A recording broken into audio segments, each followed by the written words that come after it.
Então vamos lá, pessoal, continuando nosso estudo sobre a TMI, que é a Teologia da Missão Integral. Nós vamos falar agora nesse vídeo sobre o Pacto de Lausanne, mas antes de falarmos do Pacto de Lausanne, nós temos que nos voltar um pouquinho para trás. O Pacto de Lausanne vai acontecer em 1974, mas tem dois outros eventos que vai coadunar em Lausanne. O primeiro deles é o Congresso sobre a Missão Mundial da Igreja, ocorrido em Wheaton. Isso nos dias 9 e 16 de 1966. E eu estou usando como texto base esse livrinho aqui, olha. Tá? Responsabilidade Social da Igreja, que é o tema de Lausanne. Então, esse movimento de 1966, esse Congresso sobre a Missão Mundial da Igreja, ele tem como propósito o seguinte: os evangelicais afirmaram que as mais urgentes necessidades da igreja é a evangelização e implantação de novas igrejas. O tema crescimento da igreja entrou na pauta e tornou-se a bandeira de uma parcela mais fundamentalista da igreja. No entanto, o Congresso deu um passo significativo em direção a uma visão holística do Evangelho, visto que nele foi possível discutir a relação entre evangelização e ação social. Então, esse congresso que aconteceu aqui na cidade de Wheaton, em 1966, ele vai discutir a questão da evangelização, mas ele também vai discutir a questão que o Evangelho tem que ser tem que ter uma atuação mais holística, ou seja, não somente evangelizar, mas tem que ter uma preocupação com a questão social ou ter uma preocupação com a responsabilidade social. Esse é o primeiro evento. Um segundo evento que aconteceu também lá em Berlim, na Alemanha, também no mesmo ano de 1966, ele ocorreu do dia 24 de outubro a 4 de novembro, que é o Congresso Mundial de Evangelização de Berlim. Então, nesse congresso também, trabalhou-se essa questão desse evangelho, não só na questão do evangelho, mas o evangelho holístico, o evangelho que tanto trabalha na questão da pregação, mas também na questão da responsabilidade social. O esforço evangelístico foi reafirmado como tarefa primordial da igreja nesse congresso, igualmente o primeiro, ao mesmo tempo em que se evidenciou uma sensível preocupação com a relação evangelização-ação social. Tá? Então, tanto o primeiro congresso que aconteceu lá em Wheaton, Estados Unidos, quanto esse congresso que acontece aqui em Berlim, há uma preocupação com a ideia da responsabilidade social da igreja, que era alguma coisa que não se falava com tanta frequência. E a partir daqui nós vimos essa preocupação com relação à evangelização, e não somente evangelização, mas também a questão da responsabilidade social da igreja. Então, esses dois eventos, eles precedem o que aconteceu lá na cidade de Lausanne, na Suíça, em 1974. Foi um congresso que ele ocorreu do dia 16 ao 25 de julho de 1974. E esse congresso, que é um congresso internacional, o nome do congresso é Congresso Internacional de Evangelização Mundial, e esse foi convocado pela associação do em memória, o nosso irmão Billy Graham, na sua associação evangelística Billy Graham. Ele faz essa convocação para esse congresso e aparecem 4.000 líderes nesse congresso, com representantes de mais de 151 países sobre o seguinte sobre o seguinte tema: que o mundo ouça a sua voz. Então a igreja espalhada pelo mundo estava sendo desafiada a reafirmar sua vocação no intuito de considerar estratégias e programas para cumprir a grande comissão. Então esse é um ponto. Então o Congresso de Lausanne, ele vai trabalhar essas questões, vislumbrando o que aconteceu nos dois outros congressos. O que vai se verificar aqui em Lausanne? A investigação indica, contudo, que Lausanne nasceu com o objetivo de encontrar um equilíbrio entre evangelização e ação social, mas onde a evangelização deveria receber prioridade, sem que isso significasse uma alienação quanto à questão social, porque nós tínhamos dois polos aqui. Nesse período nós tínhamos dois polos. Aqueles que entendiam que a igreja tinha que se preocupar somente com a questão da evangelização, sem envolvimento com a questão social, e aqueles que achavam que a igreja tinha que se preocupar e se engajar na questão social. Então Lausanne, na verdade, ela é um marco, e ela é um marco de equilíbrio, porque ela vai unir tanto a questão da evangelização quanto a responsabilidade social. Então, isso é Lausanne, é unir essas duas realidades, a evangelização e ação social ao mesmo tempo. Tá? Eu estou lendo partes aqui desse congresso, tá? Não tem como eu ler todo ele, então estou lendo somente partes aqui, aí as mais importantes ainda. Tá? Formulou-se essa declaração e foi feita uma declaração, e essa declaração em 15 parágrafos. Então o que aconteceu aqui? Ousou posicionar-se contra um evangelho mutilado e um conceito estreito da missão cristã. Então, Lausanne vai se posicionar contra esse evangelho mutilado, ou só evangelismo ou só ação social. Ele vai se posicionar contra isso. Mas ele vai dizer a questão holística, o evangelho, e aqui nasce a frase, o evangelho todo para o homem todo. Isso não é uma criação de Lausanne. Isso é uma formulação que está aqui, mas isso já está ancorado no texto sagrado. Não é que os caras descobriram a América. Não, eles estão formulando uma coisa que já está no texto, porque o evangelho é para o homem todo. Então, todo o evangelho para o homem todo. Eu olho o homem como um todo. Eu não olho só parte, eu olho o homem como um todo. Cristo fazia muito isso. Ele evangelizava, mas ele olhava para o homem todo, para tirar o homem da sua situação. Dentre os vários temas contemplados pelo pacto, talvez o de maior melindre haja sido a questão da responsabilidade social. Robson Cavalcante, em memória também, referindo-se ao pacto, afirmou que, por excelência, ele é uma confissão de fé para os dias odiernos. Tá? E esse pacto foi assinado por aproximadamente 2.700 pessoas que estavam ali representando a Lausanne. Então, isso é Lausanne, essa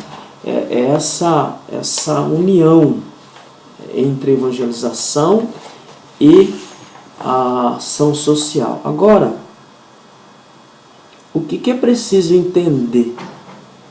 Como que se define? Como que Lausanne definiu essa questão da ação social? Vou ler aqui. Referir-se à responsabilidade social não significa apenas destacar a filantropia, área muito bem visitada pela igreja. A igreja consegue, com cesta básica, serviços médicos, ambulatorial, dentista, tratar de questões que tocam a carência imediata do povo. Numa tragédia é possível ver a igreja sendo solícita.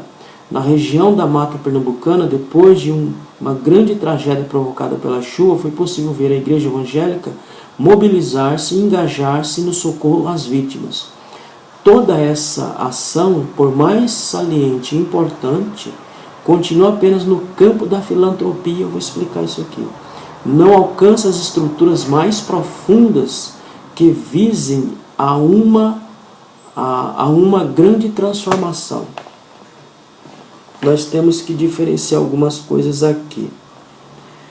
Primeiro, serviço social, assistencialismo social e ação social. tanto, por exemplo, que aquela atitude nobre que não se relacionava com as causas da escravatura e mantinha o escravo na mesma situação, exemplifica o que se pode chamar de assistência social. Ou seja, eu vou ler o parágrafo todo. Nos idos do escravagismo, alguns que estão sensibilizados com os escravos, castigados e violentados pelo pelourinho, resolviam ajudá-lo com água, pão ou tratamento de suas feridas. Então, essa atitude, por mais nobre que seja, ela é somente assistência social. Ou seja, ela não resolve o problema da escravatura como não resolveu. Então, o assistencialismo social não resolve o problema. Ele vai tratar o problema na superfície, mas não vai na causa do problema. Tá? A outra situação é que a questão do serviço social também, ele não vai atacar o problema, ele vai atacar só a superfície. Então, tanto a questão do serviço social, assistência social, eles não atacam o problema, atacam a superfície. O que a igreja tem que fazer? A igreja tem que trabalhar com a ação social, porque a ação social, ela não vai na superfície, mas ela vai na causa. Por exemplo, o cidadão está desempregado, eu posso fazer um assistencialismo social para ele, de dar uma cesta para ele, mas eu não resolvo o problema dele não ter condições de comprar uma cesta. Eu só faço assistência, mas não resolvo o problema. A ação social, ela vai fazer muito mais do que isso. Ela vai até dar uma cesta, mas ela vai arrumar um emprego para essa pessoa. Então ela vai na causa do problema e não só no efeito do problema. Então ela vai lá na causa para resolver. Então a ação social é quando eu vou na causa para resolver o problema. Tem um quadrozinho aqui interessante nesse livro, na página 46, que dá para a gente entender melhor. Serviço social, socorrer o ser humano em suas necessidades. Só socorre, mas não resolve. Atividades filantrópicas, que são aquelas ações que às vezes fazem, corta cabelo, essas coisas tudo que o pessoal faz. Procurar ministrar indivíduos e famílias, obras de caridades. Então, isso é serviço social, isso não resolve. Agora, o que é ação social? A ação social é eliminar as causas da necessidade. Se o cara está desempregado, eu tenho que arrumar um emprego para ele. Atividades políticas e econômicas, ou seja, eu não vou na superfície, eu vou nas estruturas. Então, onde está o problema estrutural que leva ao desemprego, que leva à pobreza? Então, é lá na estrutura que eu tenho que mexer. Então, eu estou agindo de forma social. Procurar transformar as estruturas da sociedade e a busca da justiça. Então, isto é Lausanne. Então, Lausanne ela foi pensar e trabalhar com essa questão. Pronto. Depois de Lausanne, o que vai surgir aí? Vai surgir, entre 1950 e 1960, a teologia da libertação.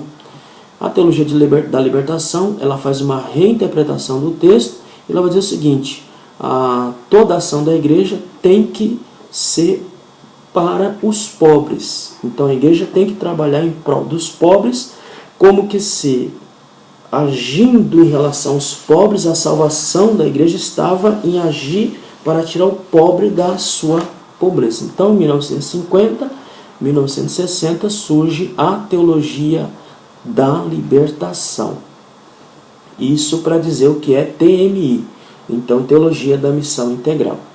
Então, debaixo desses congressos de 66, 74, e aí vem Teologia da Libertação, no ano de 1979, 1992, o ano 2000, 2012, vai nascer a FTL. O que é a FTL? A Fraternidade Teológica Latino-Americana.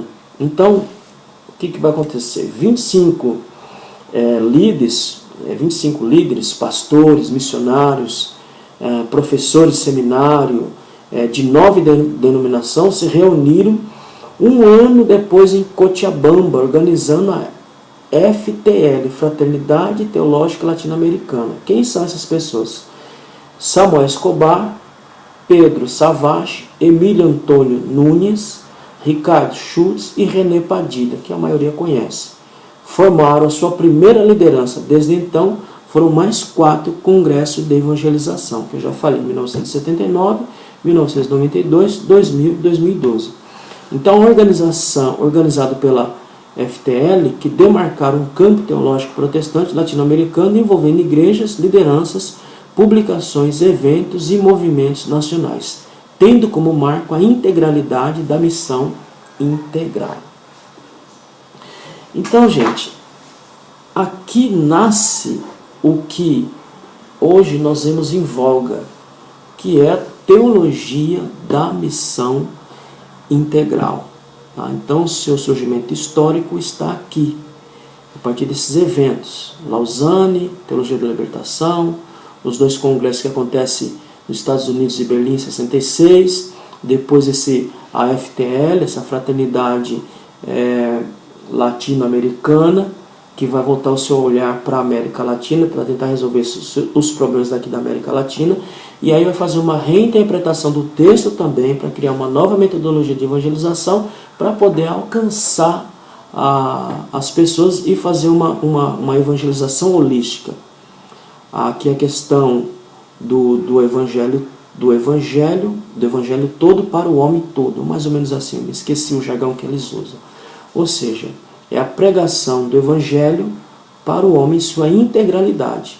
Não é só uma pregação espiritual, mas uma pregação objetiva, uma pregação em que eu resolva o drama social, o sofrimento desse indivíduo. E a partir daí faz-se uma interpretação do texto para poder adequar a essa nova teologia, essa nova metodologia de evangelização. Então isso é a TMI, a Teologia da Missão Integral. No próximo vídeo eu vou tecer os meus comentários sobre esse movimento teológico. Os 2 vídeos nós vimos os movimentos históricos e conseguimos perceber como que foi criado essa ideia e por que foi criado essa ideia, tá bom? Então até o próximo vídeo.